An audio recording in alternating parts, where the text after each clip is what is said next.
Leafs fans have had enough, and following yet another disastrous game by Morgan Rielly, rumors, reports, everything is starting to swirl surrounding his future, not only with the Leafs, but as a top pairing on the blue line. I'm going to break that down and discuss how fans have had enough of Morgan Rielly. Stay tuned for all that in this episode, but before we get into it, a quick reminder to hit that subscribe button. If you're part of the percentage who aren't subscribed to the channel, this is the place to be for daily Leafs content. If you're part of that 71% who aren't subscribed to the channel, make sure to hit that subscribe button. Darius, it's about time we talk about Morgan Rielly. Now, we've been talking about Morgan Rielly for a while here on this channel, but really bad game from him yesterday. And in a game where Brandon Carlo made his Leafs debut, and I thought he played really well, we saw Morgan Rielly drag down his plus minus a little bit there. And people are, and we spoke about it in our stream yesterday, fans are a little bit fed up because it hasn't just been this game. It hasn't even just been this year. It was last year as well. We were hoping that he was going to have a bounce back year this year. He's a lot worse this year than he was last year. But man, oh man, you can see here some of the fan reaction following yesterday night's game. Morgan Rielly was awful again tonight. He has the potential to be a movable piece in the offseason with all the D-men signed for next year. And that brought up the question. People are really starting to think now that no partner can fix him. Time to shelter him with third-line pairings. McCabe, Tanev, OEL, Carlo, Rielly, Benoit, Myers. Darius, I know you've been a big fan of Morgan Rielly over the past couple seasons, but this year it's been really bad, and curious to see what you think.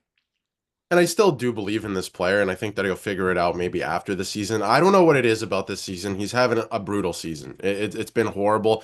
It's clearly, to me, something mental. After that play last night with the empty net, it has to be mental. I mean, he's not mentally engaged. He's not locked into the game. For him to do something like that, to not rim it around the boards hard, and to just dump it into the corner where nobody was, I mean, you're just not locked in mentally. So something's got to give. Now, that being said, like, he's had a brutal season. And for a little while there, like the last couple of weeks, he was actually playing pretty well. He's putting together some good performances. When they played the Boston Bruins, I thought he played really well. Craig Berube, there was a whole story that we went over in a couple videos a couple of weeks ago that he pulled him aside and he talked to him and he said, "This is what we need out of you. Let's calm things down," kind of thing. And he was playing really well. Like he stringed together some good performances, but now he's back to kind of what we've seen all season long this year. And Brandon Carlo, you brought that up as well.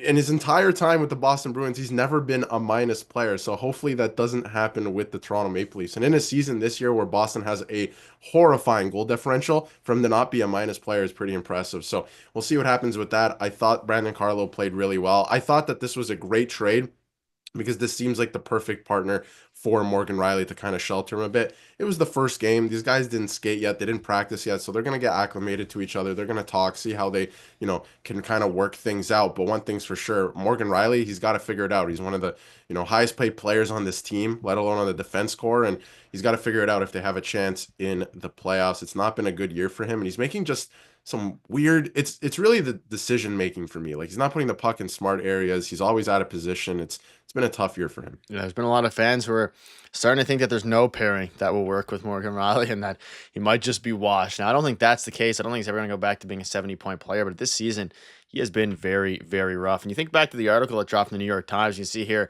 this was, I believe, late January, January 31st. Morgan Rielly is struggling through one of the worst seasons as a Leaf. The soon-to-be 31-year-old is only on pace for 35 points. And again, this was from January, but these articles have been dating back now for months. It hasn't just been this little stretch. It's been the entire season. Now, he had a couple-week period, a 1 or 2 week period that he played really well. He had that 9 points in 8-game stretch there pretty recently, but still, even in that point where he was putting up points, his defensive confidence has definitely fell down. He says here, can Morgan play better? Yes, he can. We all know that. He knows that, and he's trying to work through it right now.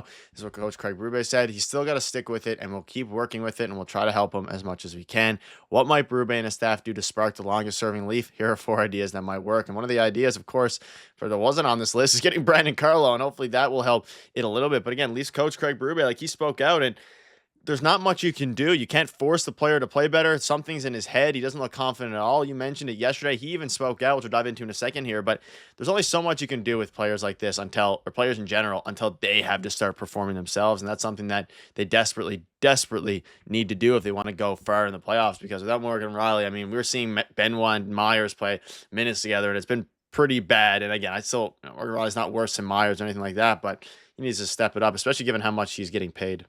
Yeah, and I don't think he's ever going to be the 70-point player that he was that one year, right? He's probably somewhere in the middle on average. And I think that, usually this happens with players. Like I'm sure next year he'll have a good year, but we don't care about next year. You care about right now. You need to win right now, right? So he's got to figure it out. And like you said, at some point, the coaching staff can only do so much. You got to start playing well, right? Like they've already done what they can with the player. We saw that it worked for a couple of weeks, but now he's kind of falling off again. So he's got to get back to it. He has a new defense partner.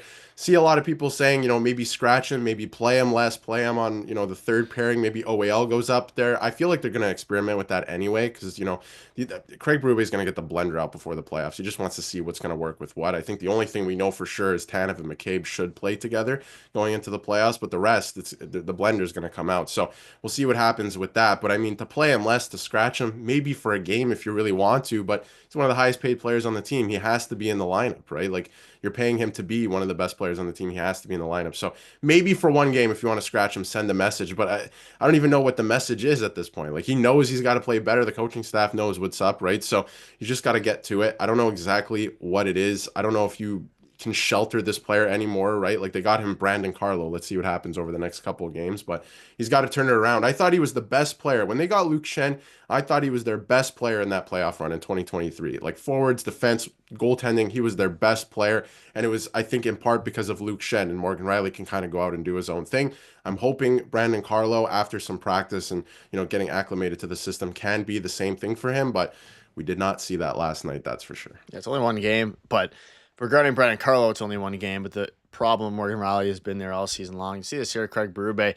He knows he wants to be better. And he's just trying to work through it. We're trying to help him as coaches. That is our job. And at the end of the day, if the Leafs want to win or go deep in any playoff run, they need Morgan Rielly to be a decent defenseman at the very least. They have the offensive firepower to help mitigate it a little bit. And you can look back here versus Boston, 1 goal, 3 assists, 3 block shots. Since having a talk with Coach Craig Berube on the Alberta trip about playing more freely and unlocking his offensive game like in the past, Rielly has 8 points in the last 7 games. Now, of course, this doesn't include the past few games, but you think back to the game against Boston and the little stretch that he had where he almost had 30 minutes on the ice. Like there has been stretches, not like it's been completely lost where you haven't seen him play good at all during any point of the season. It's just that very few and far between for him, his good games and his disastrous games. And we saw one yesterday. Yesterday was one of his disastrous games. He let Brandon Carlo to dry a couple of times. There was only really 1 goal that was Carlo's fault out of the 3 or 4 he's on the ice for. But it was rough. And at the end of the day, you think about, like you mentioned, the Morgan Rielly turnover that led to the game being over. Like that just can't happen. That's something I'd expect from Philip Myers occasionally, not Morgan Rielly, one of the highest paid defensemen in the NHL. So you think back to that, you think back to what Mitch Marner is saying. There's just a lot of interesting things going on right now surrounding the Leafs between Mitch Marner and Morgan Rielly not playing. But I think Leafs fans are approaching they've had enough territory as it pertains to Morgan Rielly. Not necessarily not playing him and benching him, though I think they might do that for a game, but just in the fact that he needs to play better and something is either in his head or maybe he's just is uncomfortable since Luke Shen left. Maybe it's that. Although I thought he played better last year than he has this year, but he hasn't been playing that well, right? So he's got to figure it out. And it's the little things. It's not like he's doing anything super egregious, like giving the puck away in front of the net or anything like that. It's these little mistakes that chip away at the fan base, right? Like things like last night where you're throwing it to nobody, and it's not even like you're throwing it around the boards hard. You just like dumped it into the corner where the Avalanche player was standing, right? It's the little mistakes that are going to start to add up, especially in the playoffs. You got to keep it simple, simplify your game. We've seen Craig Berube literally get rid of guys or not play them for overcomplicating their game. Morgan Rielly's got to get back to that, and I feel like that's why guys like Brandon Carlo are successful in the NHL. Chris Tanev, for example, it's very simple, right? Just get the puck out. So, or play it hard around the boards as well. So he's got to figure it out. He's got to go back to simplifying his game, stop running around a little bit. I feel like he's maybe trying too hard, right? And that's why he's out of position as well. So we'll see what happens. It's a point of interest for the team. They got to get him going, right? They know what's up, so I want to see what they're able to do about that over the next stretch of games. Yeah, let us know down below what your thoughts are. It's going to be a wild next few days, a huge game tomorrow that will be live for us. Make sure to subscribe button. See you guys in the video tomorrow.